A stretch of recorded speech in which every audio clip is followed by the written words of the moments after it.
하나님 아버지, 은혜와 사랑을 감사합니다. 오늘도 우리에게 새날 새아침 첫 시간 주 앞에 나와 예배하며 주의 은혜 가운데 하루를 시작하게 하신 것 감사합니다. 하나님, 이번 한 주간 우리를 새벽을 깨우셔서 우리가 함께 모여 예배하며 함께 기도할 수 있는 그런 은혜를 주셔서 감사합니다. 우리를 구원하셔서 하나님의 백성, 하나님의 자녀 삼아주시고 주의 몸된 교회의 지체로 공동체로 부르셔서 우리가 함께 예배할 수 있는 그런 아름다운 은혜를 주셨습니다. 오늘도 그 은혜로 하루를 시작하고 살아가오니 주님과 동행하는 복된 날 되게 해 주시옵소서. 하나님, 힘든 시기를 지나나 이스라엘 백성들 광야 지나가는 동안 하나님의 특별하신 은혜와 은총 누렸던 것처럼 하나님 이 시기에 하나님의 은혜와 은총 가운데 주의 은혜의 보좌 안에 쌓여서 살아가는 날들이 되게 하여 주시옵소서. 그러나 이스라엘 백성 그 은총 가운데 있으면서 매일 불평하고 원망했던 것처럼 반역했던 것처럼 혹이나 우리도 그런 죄악에 빠질까 두렵습니다. 하나님, 우리의 마음 붙들어 주셔서 날마다 주님 은혜 안에 거하여 주님과 동행하는 기쁨이 있게 하시고 즐거움이 있게 해 주시옵소서. 하나님, 오늘도 은혜에 감사함으로 귀한 예물을 드립니다. 또한 서원의 예물을 드립니다. 이윤섭 장로님, 이정한 장로님, 김종주 장로님, 권경수 장로님, 장정혜 권사님, 박정희 권사님, 신순기 권사님, 문소연 집사님 익명으로 주님 앞에 귀한 예물 드립니다. 손길 고백의 예물 주님 음향하여 주시옵고 소원하는 모든 일들 주의 선하신 뜻대로 응답하여 주시옵소서. 수능을 앞에 둔 사랑하는 자녀들 신상현, 고윤재, 윤종호, 이가희, 이선지 하나님 이들에게 지혜 평강 주시옵소서. 건강하게 잘 준비할 수 있도록 인도하시고 그들의 앞길 주의 선한 길로 인도해 주시옵소서. 하나님이여, 이번 한 주간 추수감사절을 앞에 두고 감사의 절기로 보내고 있습니다. 또한 우리 교회를 여기까지 인도해 주셨습니다. 창립주일을 앞에 두고 다시 교회를 생각하며 함께 기도합니다. 주님, 이 새벽 주의 전에 나온 우리 모두에게 하늘의 은혜를 내려주시고 주의 거룩하신 은총으로 충만케 하여 주시옵소서. 우리 주님 예수 그리스도 이름으로 기도하옵나이다. 아멘. 오늘은 마태복음 6장 33절, 34절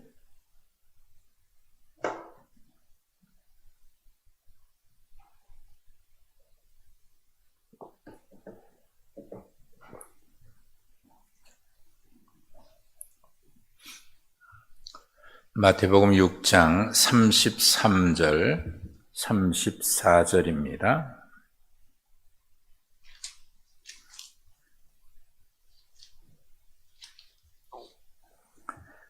두 절 말씀을 함께 한 목소리로 봉독합니다. 그런즉 너희는 먼저 그의 나라와 그의 의를 구하라. 그리하면 이 모든 것을 너희에게 더하시리라.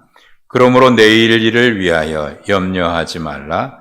내일 일은 내일이 염려할 것이요 한날의 괴로움은 그날로 족하니라. 아멘. 유대인 철학자 마틴 부버라는 분, 나와 너라고 하는 책으로 유명한 분이죠. 그분이 이런 이야기를 합니다. 태초에 관계가 있었다. 우리가 첫 시간에 다시 만나는 교회 하면서 관계에 대한 말씀을 드렸습니다. 하나님과 우리 사이의 화목, 그리고 화목하는 삶을 즐기며 우리가 살아가는 것, 관계의 회복이 구원이라고 말씀을 드렸습니다. 대처의 관계가 있었다. 폴 트루니에 박사는 이런 이야기를 합니다. 이 세상에 혼자서는 결코 할 수 없는 것 두 가지가 있는데, 하나는 결혼이고 하나는 그리스도인으로 살아가는 것, 혼자서는 결코 이룰 수 없습니다 라는 얘기를 했습니다. 이 말에는 그리스도인 구원이라고 하는 것이 무엇인지에 대한 정확한 이해입니다. 하나님은 우리를 구원하셔서 하나님과 함께 우리를 살아갈 수 있는 그런 관계 회복 은혜를 주셨고, 또한 이 땅에서 주의 몸된 교회의 지체로, 공동체로 부르셔서 함께 하나님을 섬기며 살아갈 수 있도록 우리를 부르신 것입니다. 다시 만나는 교회 5번째 시간입니다. 오늘은 동행이라고 하는 주제로 말씀을 함께 나누려고 합니다. 동행. 마태복음 1장에 보면 예수님의 이름을 둘로 소개를 합니다. 하나는 예수, 자기 백성을 저희 죄에서 구원할 자라는 뜻을 가지고 있는 구원자라고 하는 의미죠. 예수. 또 하나의 이름은 임마누엘입니다. 하나님이 자기 백성과 함께 하심, 하나님이 우리와 함께 하심입니다. 예수와 임마누엘, 이 두 이름은 구원의 진면목을 보여주십니다. 하나님께서 우리를 위해서 독생자 예수님을 이 땅에 보내주심으로, 우리의 죄를 대신해서 십자가에 죽으심으로 우리를 구원하셨습니다. 하나님께서 우리를 위해서 하신 일입니다. 뿐만 아니라 우리를 구원하시고 우리와 함께 계시기를 기뻐하십니다. 임마누엘입니다. 우리를 구원하신 하나님, 마지막 때에 우리를 하나님의 나라로, 천국으로 인도하실 것입니다. 그때까지 우리는 이 땅에 살아가는 동안 이미 구원받은 백성으로 아직 완성되지 아니한 구원을 향해서 가고 있습니다. 그 가운데 하나님은 우리와 함께 계십니다. 우리를 천국으로 인도하실 그분이, 미래에 완성하실 그분이 지금 우리와 함께 하십니다. 그래서 우리와 함께 하심으로 그 구원을 이루어 가시는 거예요. 구원에 있어서, 신앙생활에 있어서 이 두 가지 사실 매우 중요합니다. 이것은 기독교의 신앙의 두 핵심을 말하는 것인데, 기독교 구원의 의미는 두 가지 핵심이 있습니다. 하나는 장차 우리가 하나님 나라로 간다고 하는 내세지향적인 관점입니다. 그러나 동시에 그 하나님이 우리의 일상의 삶에서, 우리 매일매일의 삶에서 우리와 함께 계신다. 이 두 가지가 기독교 신앙에 있어서 매우 중요합니다. 우리가 구원받았으니까 천국 간다라고 하는 것에만 그동안 너무 관심을 갖다 보니까, 우리 구원받았어요, 천국 가지요, 나 구원의 확신이 있습니다, 거기에만 관심이 있으니까, 그러면 지금 우리가 하나님과 동행하고 계십니까? 별로 관심이 없어서 우리의 삶에는 주님의 거룩함을 드러내지 못하는 그런 모습으로 살아요. 그러면서 천국 간다고. 여러분, 주님과 함께 살아가는 삶이 없으면 우리가 주님의 일을 한다 하는 것이 무슨 의미가 있는지 잘 모르겠습니다. 우리는 주님의 일을 한다고 하는데 마지막 때에 나는 너를 모른다라고 할 수도 있지 않겠나? 왜? 주님과 함께 살지 않으면서. 제자들을 부르신 것도 분명한 목적이 있습니다. 마가복음 3장 13절 15절에 보면 자기가 원하는 자들을 부르셨습니다. 그 이유는 이에 12를 세우셔서 자기와 함께 있게 하시기 위해서 부르셨다. 그리고 그들에게 전도도 하고 귀신을 쫓는 권세도 주셨다고 말씀했습니다. 첫 번째 목적은 예수님과 함께 있게 하기 위해서. 우리가 뭔가 하고 나가서 전도하고 하는 것, 주님 분명 제자들을 그래서 부르셨습니다. 그런데 그것보다 더 중요한 이유가 있는데 예수님과 함께 사는 거예요. 매일매일 예수님과 함께 사는 거예요. 우리가 주님의 일을 함에 있어서 매우 중요한 것은 하나님과 함께하는 매일의 삶이 있어야 된다는, 이게 먼저입니다. 하나님과 함께 사는 삶을 통해서 하나님은 우리가 주님 주시는 은혜, 기쁨 누리기를 원하고 계시고요. 또 하나님이 원하는 삶을 살아갈 힘을 거기서 얻게 됩니다. 그러므로 하나님을 위하는 가장 좋은 방법은 하나님을 위해 시간을 내어 드리는 겁니다. 나는 너와 함께하고 싶다 하시는 주님께 시간을 내어 드립니다. 우리가 잘 아는 이야기입니다. 러시아의 문호 톨스토이가 3가지 질문이라고 하는 책에서 이런 얘기를 하지요. 세상에서 가장 중요한 순간은 언제인가? 세상에서 가장 중요한 사람은 누구인가? 세상에서 가장 중요한 일은 무엇인가? 그 질문을 하면서 이렇게 대답합니다. 이 세상에서 가장 중요한 순간은 지금입니다. 이 세상에서 가장 중요한 사람은 지금 나와 함께하는 사람입니다. 세상에서 가장 중요한 일은 나와 함께하는 그 사람에게 선을 행하는 것입니다.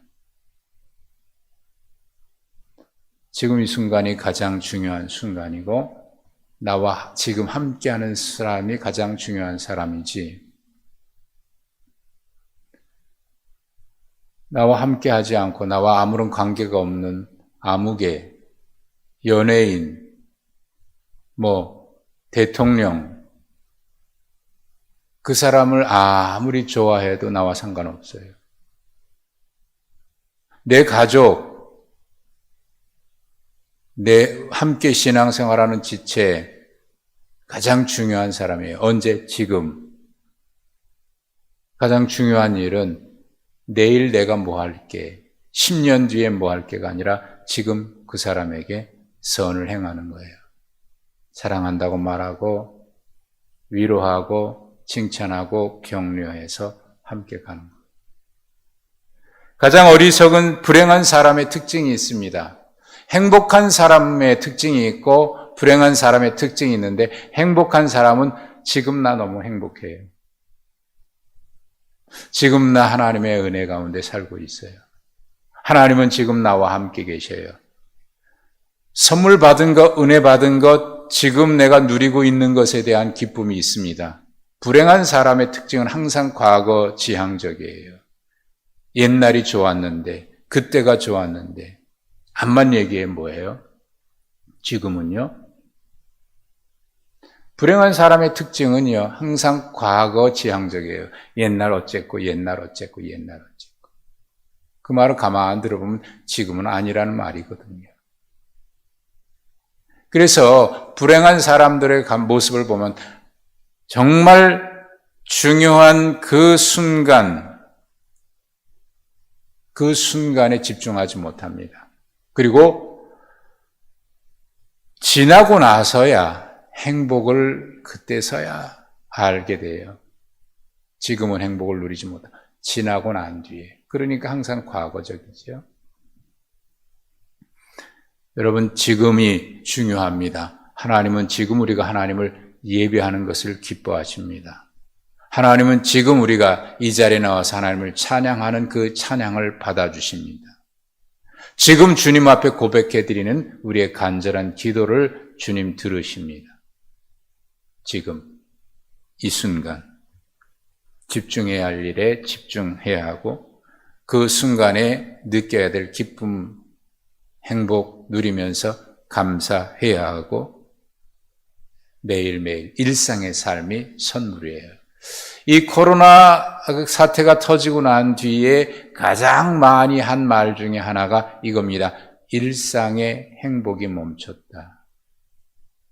그런데 여러분, 그때 했던 그 일상에 대한 감사 그때는 했었습니까? 그때는 모르고 당연하다고 지나갔을지 모르겠어요. 그런데 지금 우리가 그 얘기를 합니다. 그런데 한 가지 또 궁금한 점, 의문은 뭐냐면 이것이 지나간 뒤에 모든 일상이 회복되면 그때 이것이 정말 감사합니다. 매일 매 순간 하나님 감사합니다. 나 행복합니다. 나 즐겁습니다. 지금 나와 함께하는 그 사람과 서로 행복하고 교제하면서 사랑을 나누고 그거 다시 할까요? 어쩌면 그때 가면 또 그걸 잊어버리고 있다가 그걸 그때는 모르고 있다가 지나고 난 뒤에 그때가 좋았지 또 그럴지도 모르겠어요.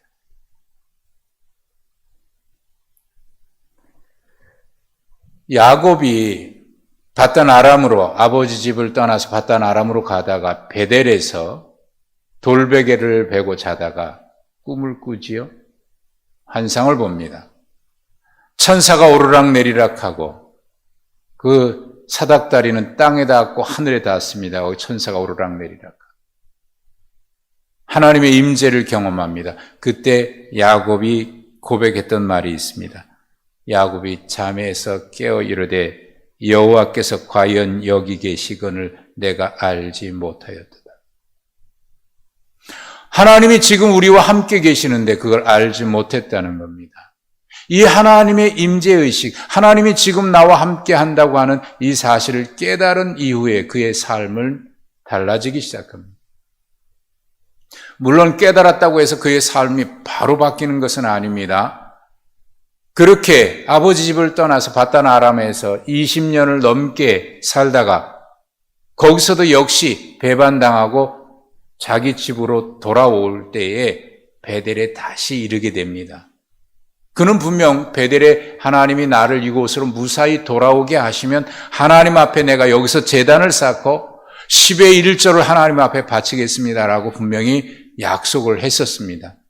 그런데 20년이 지난 뒤에 하나님이 다시 그 자리로 오게 하셨는데 그 베델로 가지 아니하고 그곳에서 예배하지 아니하고 약속했던 서원의 예물 11조 드리지 아니하고 세겜 땅에서 여기도 살만하네.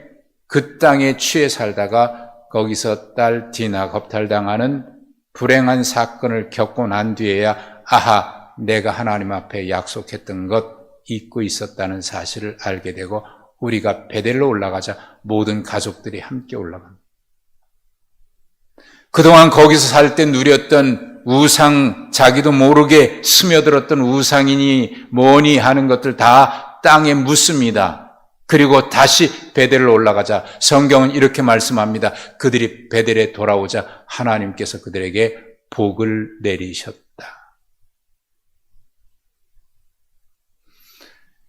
하나님이 지금 나와 함께 계시는데 내가 알지 못하였도다. 여러분, 이것은 야곱의 이야기가 아니라 우리가 늘상 그런 삶에 빠질 수가 있어요. 지금 나와 함께 계셔서, 지금 나에게 은혜 주시고, 지금 나와 함께 하셔서 나와 동행하시는데 그걸 알지 못해요. 그걸 누리지 못해요. 감사를 잃어버려요. 그리고 옛날이 어쩌고 하나님은 옛날이 아니라 지금 네가 무엇을 하느냐? 내가 지금 너와 함께하고 있는데 너 나와 함께하지 않겠느냐? 주님이 가장 기뻐하시는 것은 주님과 함께 살아가는 삶을 가장 기뻐하십니다. 데살로니가전서 5장 10절에 깨어있든지 자든지 자기와 함께 살게 하려 하심이라 그렇게 말씀하십니다. 다시 정확하게 말씀을 드리면 데살로니가전서 5장 10절에 예수께서 우리를 위하여 죽으사 우리로 하여금 깨어있든지 자든지 자기와 함께 살게 하려 하셨느니라. 우리를 위해서 십자가에 죽으신 이유가 우리가 깨든지 자든지 주님과 함께 살게 하기 위해서 십자가에 죽으셨다 그렇게 말씀했습니다. 거기에 깨든지 자든지라고 하는 말은 우리가 자나 깨나 항상 그런 의미도 있지만 사나 죽으나. 그래서 바울 사도는 우리가 사나 죽으나 주를 위해서, 살아도 주를 위해서, 죽어도 주를 위해서. 그리스도인에게서는 죽어 있으나 살아 있으나 다른 것이 없습니다. 왜? 이미 우리는 영원한 생명을 누리고 살아가고 있는 것이니까.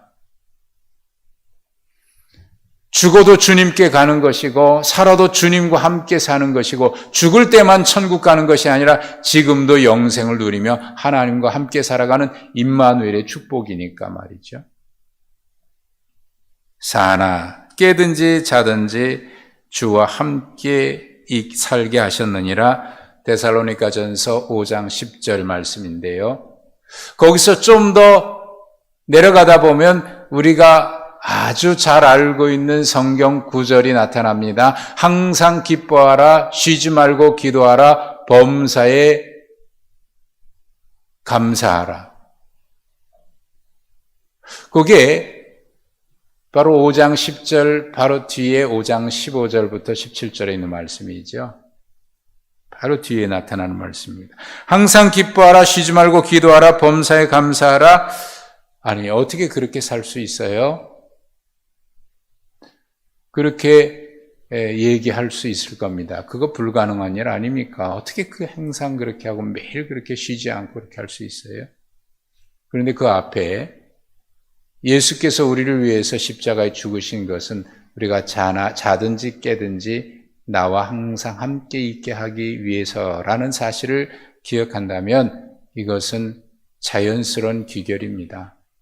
하나님이 나와 항상 함께 계시는데, 부활하신 주님과 항상 함께 있는데, 항상 기뻐하는 것, 쉬지 말고 기도하는 것, 범사에 감사하는 것, 어려운 의무일까요? 당연한 기쁨이고 즐거움이고 축복입니다. 어떻게 쉬지 않고 기도합니까? 그러면 여러분 이런 거 한번 생각해 보세요. 사람은 쉬지 않고 근심 염려하네요. 여러분 염려 걱정 쉬지 않고 하시죠? 그거 생각해 보면 쉬지 않고 기도하는 거 이거 불가능한 거 아니고 의무도 아니고 당연히 누려야 될 축복이고 얼마나 기쁜 일입니까? 근심하지 말라 그래도 자나깨나 근심, 눈 뜨면서부터 근심하면서부터 잠들기까지 근심하네요. 아니, 그것 때문에 잠도 못 드네요. 쉬지 않고 근심하네요. 그거 생각해 보면 쉬지 않고 기도하는 것은요, 이게 당연한 겁니다. 왜? 하나님이 나와 함께 계시는 삶을 누리면 이건 당연한 겁니다. 하나님은 그걸 우리에게 누리기를 원하고 있습니다.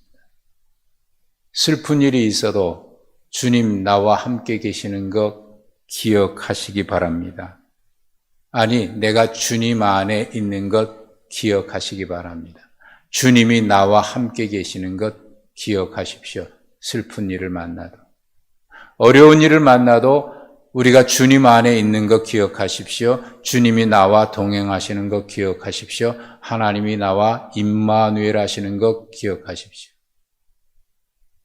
염려, 걱정, 근심되는 일이 있을 때 하나님, 우리가 주님 안에 있는 것 기억하시고 하나님이 나와 임마누엘 하는 것 기억하시고 주님이 우리와 동행하시는 사실 기억하십시오.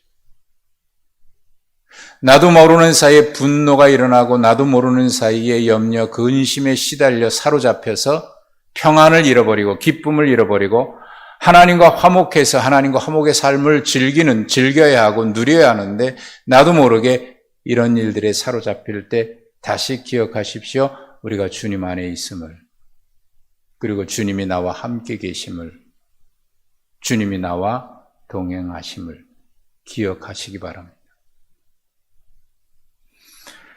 마태복음 1장에 우리를 위해서 십자가 죽으심으로 우리를 구원하신, 자기 백성을 자기 죄에서 구원하신 예수님, 하나님이 항상 우리와 함께 계시는 임마누엘, 그 예수님, 마태복음 1장에 기록된 말씀이죠. 마태복음 마지막 장 28장 20절에는 세상 끝날까지 내가 너희와 항상 함께 있으리라. 마태복음 1장부터 마지막 장까지는 하나님이 함께 계심. 아니, 창세기 1장부터 요한계시록 끝까지 성경의 가장 핵심, 하나님이 우리와 함께 계심입니다.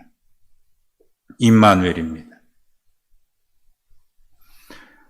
그럼 우리가 함께 읽으셨던 이 말씀, 그런즉 너희는 먼저 그의 나라와 그의 의의를 구하라. 그리하면 이 모든 것을 너희에게 더하시리라 말씀 약속하시면서, 엄청난 약속의 축복이죠. 그러면서 말씀합니다. 내일 일을 염려하지 말아라. 한날의 괴로움은 내일 일은 내일이 염려할 것이요 한날의 괴로움은 그날로 족하니라. 그러므로 우리가 어떻게 하라는 거죠? 먼저 그의 나라와 그의 의를 구하는 매일의 삶을 살아가십니다. 이 말씀 하시기 전에 주님 하신 말씀, 들에 핀 국화 하늘을 나는 새 그들을 보아라 그랬어요. 거기서 보라라고 하는 말은 집중해서 보고 살피고 또 살펴보라는 거예요. 가만히 보면 안 보이는데 자세히 보면 보입니다. 그냥 보이면 지나가는데 자세히 보면 보입니다. 그래서 보라는 거예요. 일상에서 자세히 보면 하나님의 임재를 느낄 수 있습니다. 오늘 이 아침 우리는 하나님과 함께 하루를 시작하는 거예요. 동행입니다. 하나님과. 신앙생활은 하나님과 예수 믿고 천국 가는 그때를 약속받았으니까 그때를 기다리자가 아니라 그 약속해 주신 주님이 지금 우리와 함께 계심을 누리는 삶이 신앙생활입니다. 그리고 하나님은 그것을 또한 동시에 우리가 혼자 살아갈 수 없는 연약한 존재이기 때문에 공동체 안에서 하나님의 임재를 느낄 수 있도록 우리를 함께 부르셨습니다. 그래서 우리도 또한 함께 가는 것입니다. 빨리 가려면 혼자 가라, 멀리 가려면 둘이 가라. 예. 제가 지금 읽고 있는 책이 있는데 데이비드 브룩스라고 하는 분이 쓴 책입니다. 두 번째 산이라고 하는 제목을 가지고 있어요. 두 번째 산이라고 하는 책을 읽고 있어요. 이 두 번째 산은, 첫 번째 산은 사람들이 성공을 향해서 달려가서 정복한 첫 번째 산을 얘기하는 것입니다. 그런데 거기 올라가 보니까 인생은 그게 아니더라. 그래서 두 번째 산에 올라가야 됩니다. 두 번째 산은 뭐냐? 우리와 함께 사는 사람들을 위해서 내가 뭔가를 나누고 섬기고 봉사하는 것. 거기에 인생의 참된 기쁨이 있다. 우리 시대의 가치관은 자기중심, 자기 개인주의의 삶에 매몰되어 있습니다. 거기서 기쁨을 누릴 줄 알았는데 기쁨이 없고 갈등만 증폭됩니다. 그래서 이것을 바꿔 가야 합니다. 두 번째 산에 올라가야 인생의 참된 기쁨을 누릴 수 있습니다. 두 번째 산은 나를 위해서가 아니라 위에서, 서로를 위해서, 함께 살아가는 모두를 위해서. 가족이 될 수 있고요. 우리의 지체일 수도 있고요. 모두를. 그분이 어떤 분인지 저는 모릅니다. 그러나 물론 저자 소개되어 있어요. 그리고 읽어봐야 될 책이라고 생각돼서 사서 읽고 있습니다. 내용을 가만히 보면 그분은 크리스찬인 것이 틀림없어요. 물론 성경 구절도 중간중간에 인용되어 있습니다. 몇 장 몇 절이라고 하는 그런 설교집처럼 되어 있는 것은 아니나 그게 말하는 내용 속에 있습니다. 인생이 참된 기쁨. 그리고 우리 시대에 회복되어야 될 것. 그러나 이것은 이미 하나님께서 우리에게 주신 축복이고 성경에 이미 말씀하고 있는 사실이에요. 함께하는 삶, 동행. 여러분 누구와 동행하고 계십니까? 하나님과 동행하는 축복. 그리고 공동체 안에서 이것을 매일매일 확인해 가도록 하나님은 우리를 부르셨습니다. 예배 중에 하나님의 임재를 느낄 수 있고 우리가 기도하는 중에 내가 기도하든지 예배 중에 앞서서 기도 인도하시는 분과 함께 그 기도에 동참하든지 찬송하든지 이 공동체 가운데서 회중 예배, 공예배를 통해서 우리는 하나님의 임재를 경험합니다. 아, 하나님이 오늘도 나와 함께 하시는구나. 그 은혜를 경험합니다. 그리고 동시에 주님은 두세 사람이 내 이름으로 모인 곳에 나도 그들 중에 거하느니라. 소그룹으로 주님의 이름으로 몇 사람이든지 단 두 사람이든지 모여서 함께 기도하고 함께 은혜를 나누고 함께 말씀을 나눌 때 그 자리에 함께 계십니다. 동행하십니다. 그리고 개인적으로도 조용히 말씀 묵상하고 조용히 주님 바라보고 주님 앞에 묵상하며 기도하는 그 순간 주님이 나와 함께 계시는 것을 또한 경험합니다. 동행. 찬송가 393장입니다. 오 신실하신 주 내 아버지여 늘 함께 계시니 두려움없네. 늘 함께 계시니 두려움없네. 그 사랑 변찮고 나를 지키시며 어제나 오늘이 한결같네. 오 신실하신 주, 오 신실한 주, 날마다 자비를 베푸시며 일용할 모든 것 내려주시니 오 신실하신 주, 나의 구주. 날마다 자비를 베푸시는 하나님. 영어 현재라고 하는 단어, present, 이 단어는 선물이라고 하는 뜻도 가지고 있습니다. 그런 책도 있죠. 우화집 선물이라고 하는 책인데요. 영어로 현재입니다. 그 책의 결론은 이겁니다. 지금 현재가 당신의 하나님이 주신 선물입니다. 여러분, 우리는 지금 선물로 받은 하루를 살아갑니다. 아침마다 제가 즐겨 듣고 있는 CBS FM 방송 아름다운 당신에게라고 하는 클래식 음악 방송이 있습니다. 거기서 사회자인 DJ인 강석우 씨가 매일 하는 말이 있습니다. 들리나요? 선물 받은 하루의 소리가.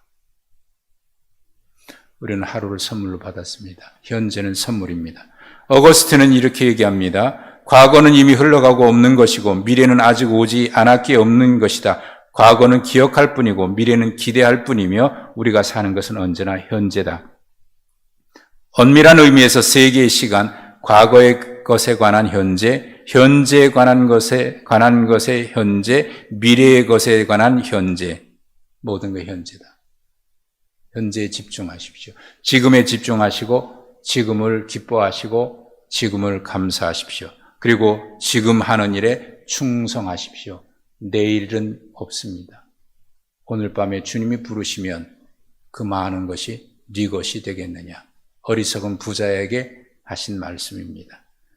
할 일이 있거든 지금 하시고 순종할 일이 있거든 지금 순종하시고 기도할 일이 있거든 지금 기도하시고 감사할 일이 있거든 지금 감사하십시오. 현재는 하나님이 주신 선물입니다. 지금 주님과 동행하는 삶, 신앙생활은 바로 이것입니다. 하나님과 함께. 오늘 하루도 하나님과 함께 살아가는 선물 받은 하루로서의 삶을 살아가는 동행의 삶이 되시기를 주님의 이름으로 축복합니다. 하나님 아버지 감사합니다. 오늘 우리에게 이 날을 선물로 주셨습니다. 오늘 하나님께서 우리에게 맡기신 사명 내일 하겠습니다. 시간이 있으면 하겠습니다. 내가 은퇴하고 난 뒤에 하겠습니다. 내가 여유 있을 때 하겠습니다. 미루지 않게 하시고 지금 할 일 지금 순종하게 하시고 지금 헌신하게 하시고 지금 감사하게 하셔서 오늘 선물로 누리게 하옵소서. 예수님의 이름으로 기도하옵나이다. 아멘.